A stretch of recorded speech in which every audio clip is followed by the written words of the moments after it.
तो बच्चों आज हम करेंगे कुछ एक्सेप्शनल ऑक्सीडेशन स्टेट्स कैसे निकाले। जैसे पहला है CrO5। क्रोमियम का स्ट्रक्चर देखिए, क्रोमियम के वैलेंस शेल में 6 इलेक्ट्रॉन है, तो ये 6 बॉन्ड बना सकता है। ऑक्सीजन को चाहिए 2 इलेक्ट्रॉन्स, लेकिन ऑक्सीजन ज़्यादा हैं तो 6 बॉन्ड इसी में पूरे हो गए। ऑक्सीजन अपनी वैलेंसी आपस में एक परऑक्साइड बॉन्ड बनाकर पूरा करेगा।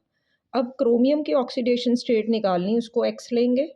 ऑक्सीजन परऑक्साइड वाला क्या होगा -1, और डबल बॉन्ड वाले ऑक्सीजन क्या होगी -2। यहाँ से काउंट करें 1 2 3 4 5 एंड 6, तो x - 6 = 0। ऑक्सीडेशन स्टेट यहाँ क्या आएगी +6। अब हम लेंगे सेकंड कैरोज एसिड। इसको क्या बोलते हैं? कैरोज एसिड। ठीक है जी, नाम याद करने भी ज़रूरी है, कई बार नाम से क्वेश्चन आता है। यहाँ इसका नाम है पर ऑक्सो मोनोसल्फ्यूरिक एसिड, और इसका स्ट्रक्चर सल्फर ऑक्सीजन फैमिली का ही है। तो इसके पास भी हमारे पास वैलेंस शेल में 6 इलेक्ट्रॉन्स हैं, तो इसलिए सल्फर भी 6 बॉन्ड बनाएगा। तो पहले हमारे पास इसमें एक OH लग सकता है, double bond O, double bond O, 5 bond यहीं पूरे हैं। तो बाकी यहाँ पे भी हम बनाएंगे परऑक्साइड लिंकेज। तो अब देखिए ऑक्सीडेशन स्टेट्स जिसकी निकालनी है उसको क्या लेंगे X। ऑक्सीजन आएगी -2 और OH आएगा -1। परऑक्साइड के लिए -1 -1 +1। अब काउंट करिए, ये कैंसिल हो गया, +1 -1 1 3 एंड 2 5 एंड 1 6। तो यहाँ भी ऑक्सीडेशन स्टेट हमारे पास सल्फर की आएगी +6। अब नेक्स्ट देखिए, यहाँ पे हम लेंगे next acetic acid. Acetic acid में यहाँ पे कार्बन हर एक की हमारे पास ऑक्सीडेशन स्टेट अलग होगी। तो कार्बन यहाँ पे टूटता है इनटू कटायन CH3 पॉजिटिव, और एनायन आएगा COOH नेगेटिव। ठीक है, कार्बन की ऑक्सीडेशन स्टेट निकालनी है X। हाइड्रोजन 3 है, एक हाइड्रोजन की ऑक्सीडेशन स्टेट है +1, और इक्वल टू 0 नहीं अब लेंगे, इक्वल टू लेंगे ऊपर चार्ज जो है वो है +1। तो x क्या आएगा 1 - 3 -2।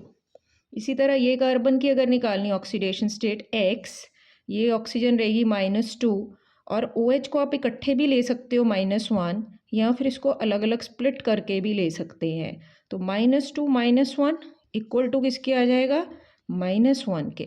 ठीक है, या तो इसको सॉल्व कर लो तब भी -1 है, ठीक है, अलग अलग लिखोगे तब भी -1 है। -3 उधर जाके +3, 3 - 1 दिस विल बी +2। तो कार्बन की 2 ऑक्सीडेशन स्टेट्स है यहाँ -2 एंड +2। अब ऐसे ही हम नेक्स्ट लेते हैं Fe3O4। यहाँ पे आयरन की ऑक्सीडेशन स्टेट निकालनी है, ये स्प्लिट होगा FeO और Fe2O3। जिसकी ऑक्सीडेशन स्टेट निकालनी उसे X। ऑक्सीजन इस -2, ऊपर कोई चार्ज नहीं है तो इक्वल टू 0 लेंगे, X आ जाएगा +2। अब यहाँ पे Fe2O3 में आयरन आ जाएगा 2X +3 × -2 इक्वल टू 0, 2X आएगा 6 और X आएगा +3। यानी Fe3O4 में आयरन की 2 ऑक्सीडेशन स्टेट्स है +2 एंड +3। इसी तरह अगला देखिए Br3O8। इसका स्ट्रक्चर, ब्रोमीन हमारे पास एक हैलोजन है जिसमें 7 इलेक्ट्रॉन्स होते हैं, और ऑक्सीजन सारी क्या बनाएंगे डबल बॉन्ड। ब्रोमीन बेटा 7 बॉन्ड्स तक बना सकता है, ऑक्सीडेशन स्टेट +7 तक। अब जब ब्रोमीन आपस में लिंक्ड हो, सेम इलेक्ट्रोनेगेटिविटी, तो इधर से कंट्रीब्यूशन इस ब्रोमीन को इधर से 0, इधर से भी 0, तो कंट्रीब्यूशन सिर्फ ऊपर और नीचे से रहेगा। तो यहाँ पे 2 और 2 4, तो ये ब्रोमीन होगी +4 ऑक्सीडेशन स्टेट में, और ये वाली bromine -2 and -2, this makes it +6। और इधर वाली ब्रोमीन भी आप देखोगे तो वो भी हमारे पास बनेगी +6। तो यहाँ पे आएगी 6 4 6 ऑक्सीडेशन स्टेट्स ऑफ ब्रोमीन। अगला देखेंगे मार्शल्स एसिड। ठीक है, इसका नाम है मार्शल्स एसिड। बेटा +2 P ब्लॉक में भी यही चीज़ें आती हैं, तो आपको याद करनी है इसको। पर ऑक्सो डाईसल्फ्यूरिक एसिड, पर ऑक्सो डाईसल्फ्यूरिक एसिड। ठीक है जी, पर ऑक्सो डाईसल्फ्यूरिक एसिड। अब इसका स्ट्रक्चर देखिए कैसे बनेगा।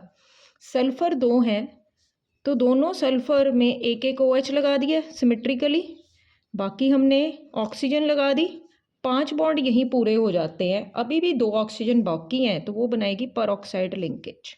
सल्फ़र को बेटा X लेंगे, ठीक है, बाकी OH-1, O इज़ -2, ये वाली ऑक्सीजन भी आएगी -1।